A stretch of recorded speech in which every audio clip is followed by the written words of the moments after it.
Good afternoon, everyone. So today we are going to discuss Russell's paradox, and I must say that Russell's paradox is one of the most important paradoxes in the history of mathematics. Alright, so let's start. Now, as everybody knows, till the time of Cantor, this definition of set was accepted. Which definition?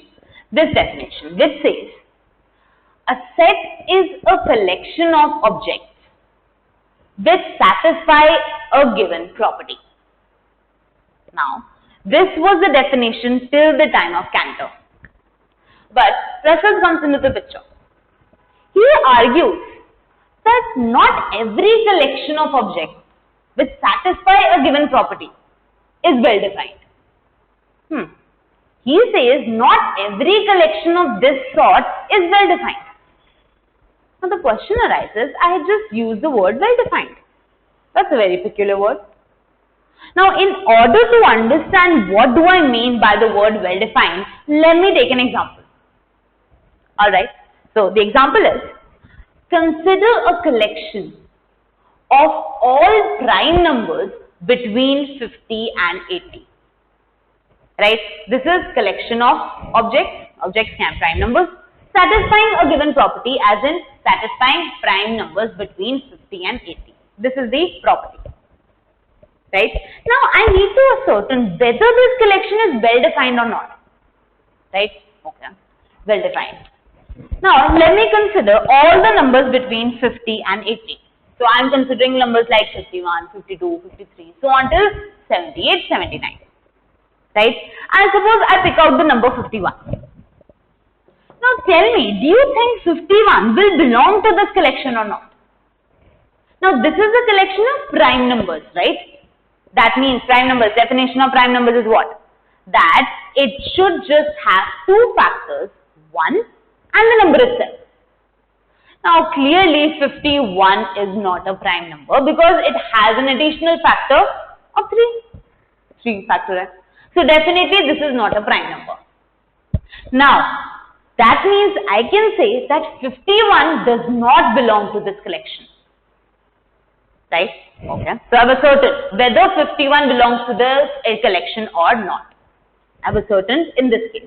Now let me take another number, suppose 52. Now do you think 52 belongs to this collection? Clearly not, because 52 is not a prime number again. It does not belong. What about the number 53? Do you think this number belongs to the collection? Now 53 is a prime number, because it just has two factors. So that means 53 will belong to this collection. Right? That means if I pick any number between 50 and 80, I will be able to ascertain whether that number belongs to this collection or not. As you can see, I can continue this process till 79. Right?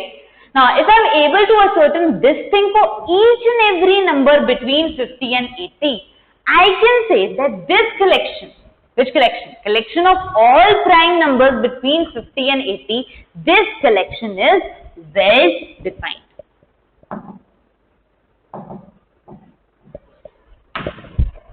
Right? I hope by means of this example you are able to ascertain the meaning of well defined. But Russell argued that not every collection of objects is well defined. He said that. So for that he took this example. Now let's talk about the Russell's example, which will give rise to obviously Russell's paradox. Now let's read the example very carefully, because if you are able to read it carefully, you'll be able to understand it better. Right? So let's read the example carefully.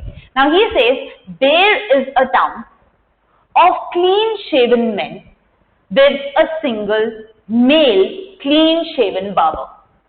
Right?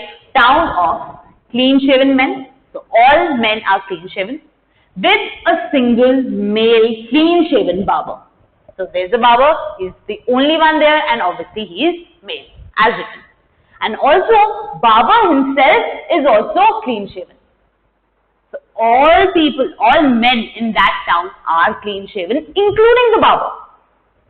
minded. Now he says Barber shaves. Who does Barber shave? All and only those men who do not shave themselves in that town. Now that means that implies there are two kind of people in the town. Men. Two kind of men they are. One who shaves themselves. Now if they are shaving themselves, they do not require the services of the barber. Right? Now the other kind of men who do not shave themselves. Now these men will be shaved by the barber. Obviously. And he says that barber shaves all and only those men who do not shave themselves. Right? That's the premise. Now he says about the collection. He says, consider a collection of all clean-shaven men. Obviously, all the men in that town, they are clean-shaven. So consider a collection of all clean-shaven men. Now the property, shaved by the barber in that town. What kind of collection? Men shaved by the barber. That is the property. Right? So clearly it is a collection of objects that satisfy a given property. Now the question is this collection well defined or not? Is this collection well defined or not? Now the thing is, if I want to tell whether this collection is well defined, I need to consider each and every clean-shaven man in that town and say whether he belongs to the collection or not. Right? I need to ascertain that. Now suppose I take the person A, right, and he shaves himself. He shaves himself. Do you think this person will belong to the collection? Now he shaves himself, that means he will not be shaved by the barber. Right? He will not be shaved by the barber. A collection kiski hai? Shaved by the barber. So definitely this person will not belong to this collection. Right? Okay. Maybe there is another person B and he also shaves himself. Now do you think he will belong to this collection? Absolutely not. He shaves himself. That means he is not shaved by the barber. That means he should not belong to the collection. Now consider person C. Now he does not shave himself. Right? Now he does not shave himself. That means he has to be shaved by the barber. Now he is shaved by the barber. That means he should belong to this collection. Because this is the collection of clean-shaven men shaved by the barber. So C will belong to this collection. Now this kind of analysis you have to do it for each and every clean-shaven man. Right? That I can do. Not a big deal. But the question is, which is a recurring person who is there in this example? Whose name is coming again and again? Let's see. Barber, Barber, Barber. Right? He is recurring in this example. So let me consider Barber himself. Now you need to tell me whether Barber, now first of all, Barber is a person of the town? Yes. Right? And Barber is clean-shaven? Yes. So that means I should be able to ascertain whether this belongs to this collection or not. Which collection?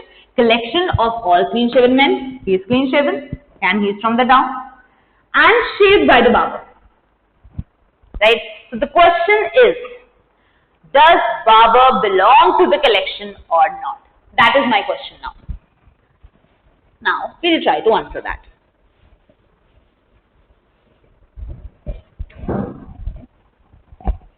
Now, let's talk about the barber. There are two possibilities. First possibility, he might belong to the collection. Right? First possibility, he belongs to the collection. Now, what can be the second possibility? I wonder. Or second possibility is, he do not belong to the collection. Right? Second possibility is, does not belong to the collection. Right? Let me consider these two possibilities one by one. Right? Let me consider this one, belongs to the collection. Now, if possible, suppose Barber belongs to the collection. If possible, suppose Barber belongs to the collection. supposing this, right? I am starting with a supposition. Now let me see what can I infer from this, right? Now Barber belongs to the collection. Now collection किसकी थी? Clean shaven men, वो तो ठीक है. Shaved by the barber. Now if Barber belongs to this collection, that means he is shaved by the barber. So I can say this implies Barber is shaved by the barber.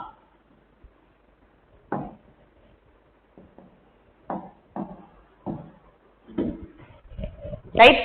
Now Barber is shaved by the barber. Okay. अब barber यहाँ पे भी, barber यहाँ पे भी, and he is the only one. Mind it, single, just single barber is there in the town. So that means this person and this person, they are same. So Barber is shaved by the barber. Can I say that Barber is shaved by himself? These two people are the same. So I can say Barber is shaved by himself.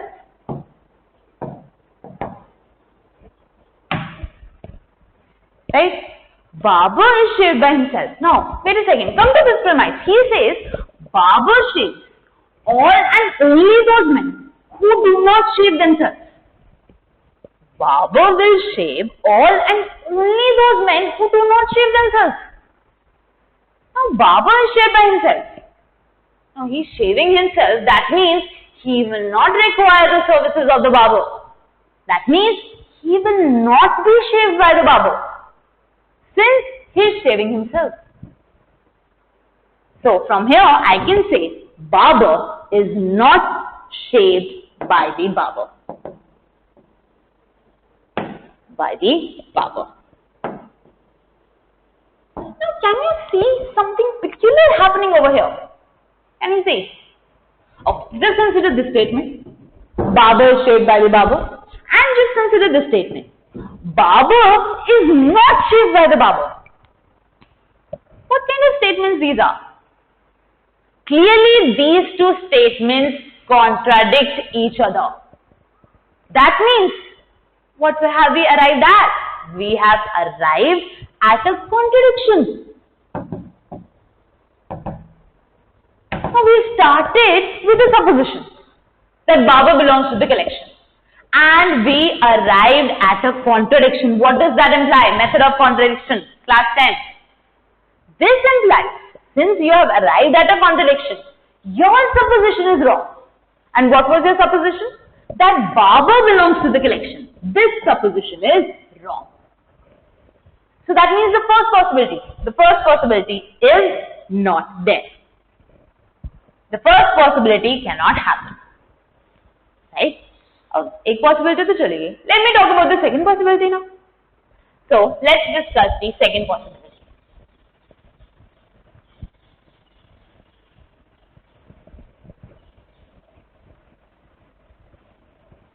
Now second possibility is Barber does not belong to the collection.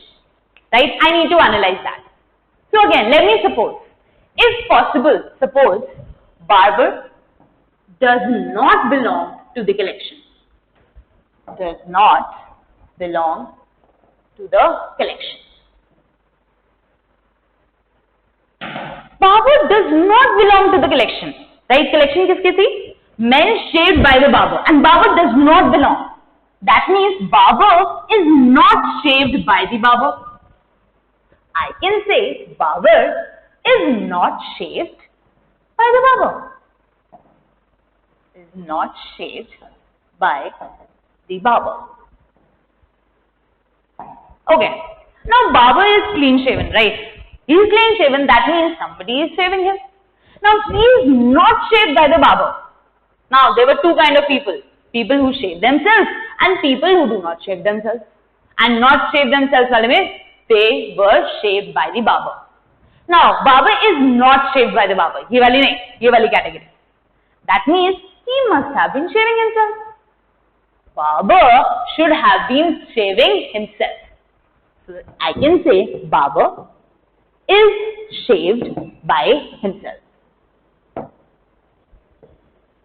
Is shaved by himself. Now Barber is shaved by himself. Ab himself to khud ki baat kar raha hai, right? Can I say that Barber is shaved by the Barber. Why? Because Barber is himself Barber, right? So Barber is shaped by himself. That means Barber is shaped by the Barber.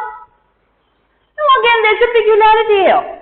Second statement. Look at this one. Barber is not shaped by the Barber. And look at this statement. Barber is shaped by the Barber. Clearly, these two statements are what? These two statements contradict each other. That means again, you have arrived at a contradiction. Now, you have arrived at a contradiction. That means your initial supposition is wrong. Initial supposition kya thi? That Barber does not belong to the collection. This supposition is wrong. That means this possibility also is rejected. Now, two possibilities think. Either Barber will belong to the collection or he will not belong to the collection. I have rejected both of them. That means I am unable to ascertain whether Barber belongs to the collection or not. I am unable to decide. That means this collection is not what? What can we say? This collection is not well defined. Because I have found a person for which I am unable to answer whether that person belongs to the collection or not. That is why this collection is not well defined. So answer to the question, is this collection well defined? Answer is absolutely no. Right? Now, Russell pointed this out. He said not every collection of objects that you are talking about is well defined. Right? That means the definition of set that you have needs to be improved. Right? In fact, I would suggest you, let's improve this definition, right? I would say just add a word to this definition. What word I should add here? Now, collection of objects is okay, but what kind of collection should be there? Come on, the very important word. The collection should be well defined. So, we can rectify the definition ourselves. We say a set is a well defined collection of objects which satisfies a given property. This word, this addition, saves the definition of a set. So, because Russell pointed out this paradox, that is why this definition was rectified by an addition of this very important word, well defined.